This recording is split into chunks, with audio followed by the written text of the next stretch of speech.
Yo, balik lagi bersama gue Made, dimana gue merupakan seorang pemuda biasa, sekaligus sederhana, yang akan membuktikan apakah dengan kesederhanaan gue ini akan bisa mengembangkan channel ini dalam 4 tahun ke depan nantinya.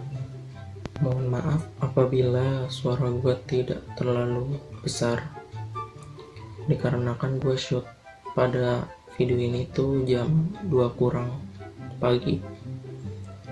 Jadi emak gue itu udah tidur dan suara gue tidak bisa lebih kencang dari biasanya.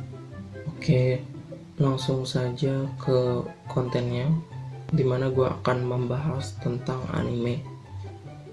Jadi untuk kalian yang tidak menyukai anime, diharapkan tidak menonton video ini. Oke, sudah sepakat bahwa orang-orang yang nonton video ini adalah orang-orang yang menyukai anime. Oke, langsung saja kita ke inti videonya, dimana di video gue kali ini gue akan merekomendasikan ke kalian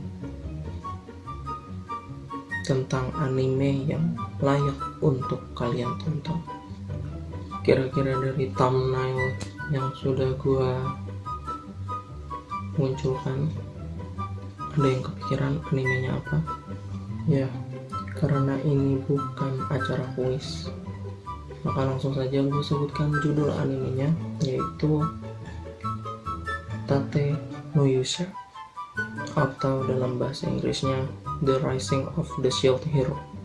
Anime ini memiliki 25 episode, rilis pada tanggal 9 Januari 2019 sampai 26 Juni 2019, dengan digarap oleh studio Kinema Citrus, bergenre action, adventure, drama, dan juga fantasi, dan memiliki skor sebesar 8,01.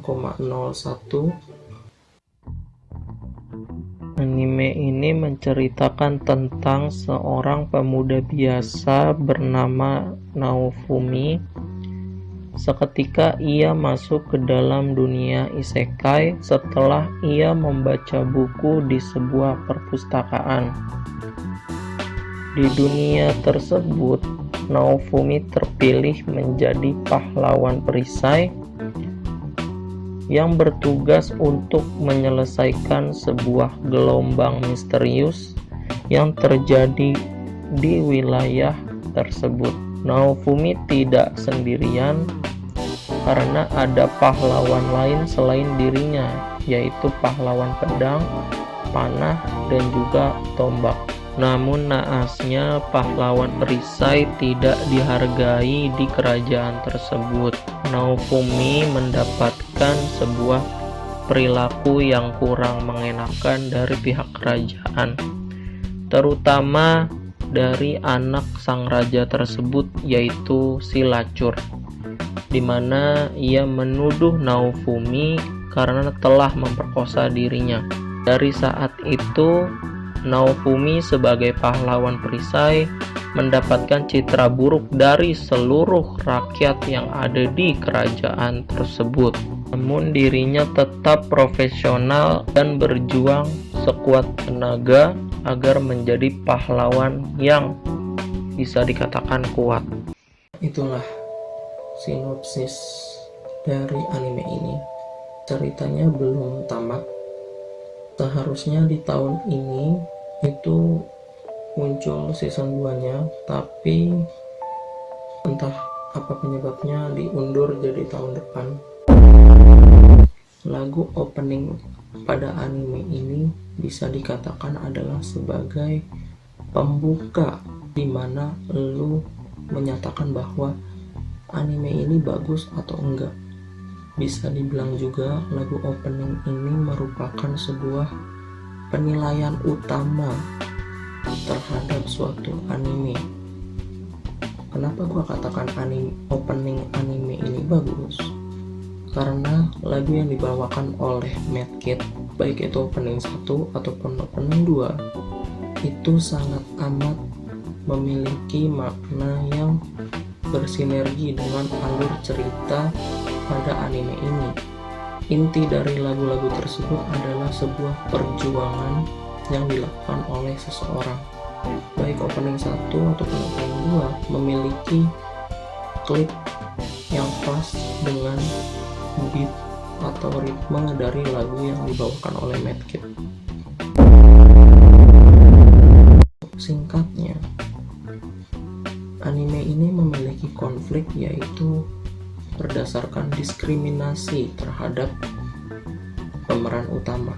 Nah, hal ini yang menurut gue sangat amat menjadi sorotan, karena ya Naofumi ini selaku pemeran utama itu benar-benar di nerf, atau bahasa gampangnya dibuat susah di anime ini dari berbagai macam faktor hal, termasuk diantaranya adalah dia sebagai pahlawan perisai, sementara pahlawan yang lain itu bermodalkan senjata untuk berperang. Ada tombak, ada panah, ada pedang. Nah, dia ditakdirkan di dunia itu cuman make perisai doang. Itu salah satu hal yang membuat ia susah. Dan hal yang paling berdampak ke dia, dimana dia di nerf abis-abisan, ialah konfliknya, perlakuan diskriminasi orang-orang kerajaan terhadap dirinya. Gue gak kebayang kalau MC dari anime ini tuh Motoyasu. Gue gak kebayang bisa jadi apa anime ini. Kenapa gue bilang Naofumi adalah MC yang sangat amat bagus? Pertama, secara basicnya dia itu cerdas. Dia itu wibu tapi tidak nolep. Dia masih memiliki skill sosial yang bagus. Nah, di awal dia muncul di dunia itu, dia sudah memiliki pemikiran yang terbuka dari pahlawan-pahlawan yang lain, di mana dia masih ingin menjalani birokrasi atau diplomasi dengan pihak kerajaan. Dan terbukti di setiap pertarungan yang dia lakukan, dia melakukan pertarungan bukan karena dia kuat, tapi karena dia cerdas. Yang kedua, realistis. Dia memiliki sikap realistis, di mana ketika dia dibenci oleh masyarakat sekitar, ketika ia mampu untuk menyelesaikan tugas berat, sebuah imbalan dari apa yang dia lakukan terhadap siapapun itu yang ada di kerajaan tersebut.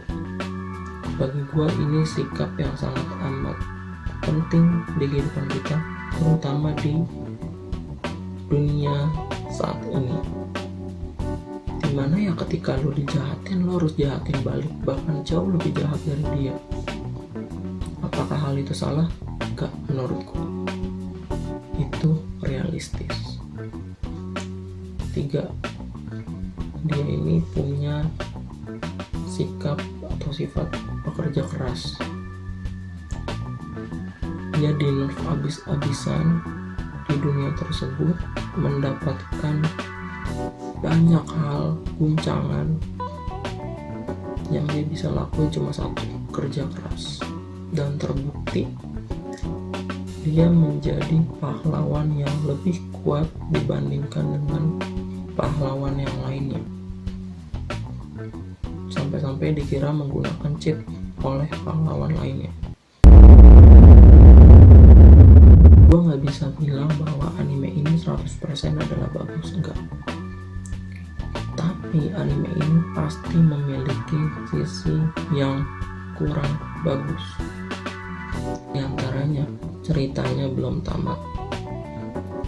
Di akhir episode di season 1 ini itu memang masih gantung, masih banyak hal yang belum diceritakan. Gua ngerasa fokus ceritanya ini hanya lebih banyak ke Naofumi selaku pahlawan perisai. Padahal ada pahlawan lainnya seperti Ren, Itsuki ataupun Motoyasu. Di awal episode anime ini, konflik yang lebih sering terjadi adalah antara Motoyasu, pelacur, sama si Naofumi. Kurang lebih kalau nggak salah ada sampai 5 episode konfliknya tentang itu doang. Jadi ya menurut gua monoton di awal-awal episode.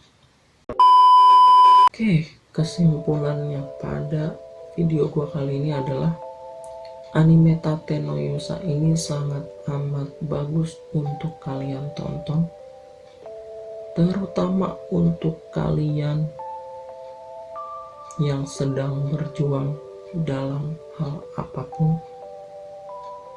Untuk kalian yang tidak menyukai grafis anime-anime lebay, dan untuk kalian yang masih percaya bahwa usaha itu tidak mengkhianati hasil, anime ini sangat recommended untuk kalian tonton. Dan pastinya masih banyak kekurangannya di dalam anime ini, seperti yang tadi gue bilang. Semoga di season 2 nya anime ini bisa jauh lebih baik lagi dari segala unsur yang tadi gue sebutkan, dan semoga tidak mengecewakan, karena banyak anime justru yang hadir season 2 nya itu jauh lebih membuat kita kecewa karena tidak sebagus di season 1 nya. Oke, mungkin segitu aja video rekomendasi anime gue pada kali ini. Maaf banget gue tidak bisa seekspresif biasanya. Gue tidak bisa mengeluarkan suara yang besar karena gue syuting di jam 2 pagi. Terima kasih untuk kalian yang sudah